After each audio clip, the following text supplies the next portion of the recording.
perkenalkan nama saya Wiwin Krismisanti Sabi, Psikologi UKSW Salatiga, yang saat ini sedang mengambil mata kuliah Teologi Disabilitas.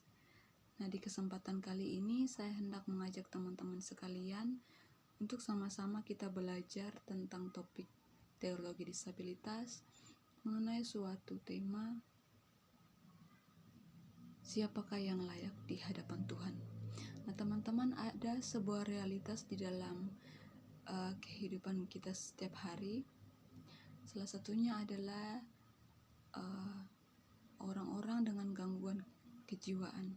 Di sebuah desa tempat di mana saya tinggal, terdapat seseorang yang merupakan orang dengan gangguan kejiwaan. Nah, teman-teman, yang uniknya di dalam diri orang tersebut adalah bahwa dia sangat setia, dia sangat senang ketika pergi beribadah. Ketika ia hendak pergi ke ibadah, ia terlihat sangat bersemangat untuk mengikuti ibadah tersebut. Nah, teman-teman, sekilas ketika kita melihat orang ini, kita tidak akan menemukan ciri-ciri orang dengan gangguan kejiwaan, karena orang tersebut ketika ia beraktivitas, melakukan segala sesuatu di dalam kehidupannya setiap hari itu, dia sangat terlihat seperti orang normal biasanya. Seperti misalnya ia ketika melakukan kegiatan sehari-hari seperti makan sendiri, mandi sendiri, ganti pakaian sendiri. Nah, ini ia lakukan setiap hari, dan kegiatan tersebut merupakan rutinitasnya seperti orang normal.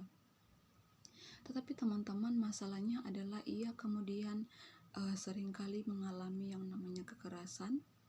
Ia mendapatkan kekerasan tersebut dari orang terdekatnya, dari saudara-saudaranya yang sering menganggap bahwa dia tidak pantas, tidak berguna. Seringkali ia mendapatkan ancaman, ia mendapatkan kekerasan secara fisik maupun secara verbal.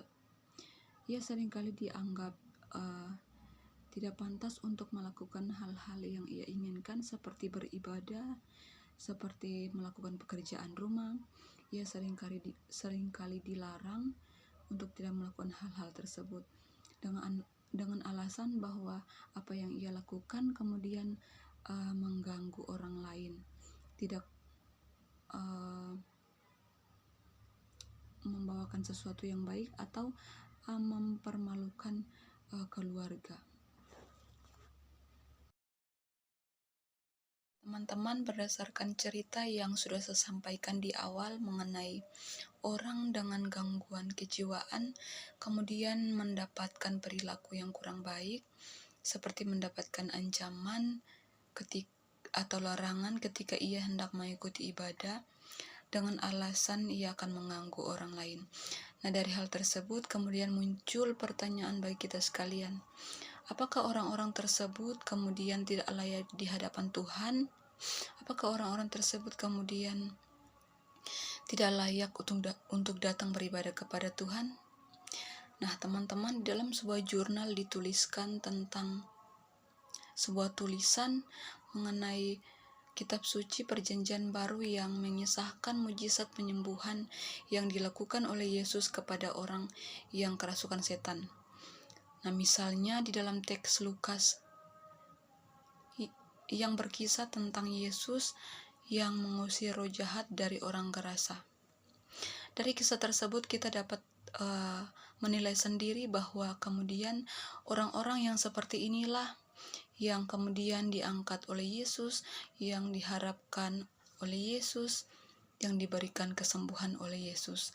Nah, berdasarkan peristiwa penyembuhan tersebut dapat kita aplikasikan di dalam kehidupan kita sebagai masyarakat, bahwa orang-orang dengan keterbatasan, orang-orang dengan misalnya orang-orang dengan gangguan kejiwaan tersebut, mereka juga mendapatkan tempat yang sama seperti apa yang orang-orang normal dapatkan.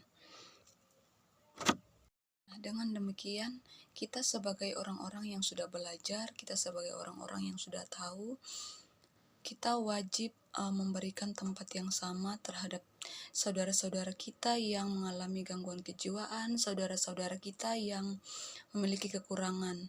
Kita harus memberikan pertolongan, kita harus memberikan pengharapan kepada mereka yang membutuhkan dukungan dari kita, orang-orang yang merasa diri kita memiliki segala sesuatu tanpa kekurangan. Dan dari saya, semoga apa yang kita dengarkan bersama ini menjadi refleksi bagi kehidupan kita sehari-hari, dapat kita terapkan di dalam kehidupan kita sehari-hari. Terima kasih teman-teman sekalian. Bye-bye.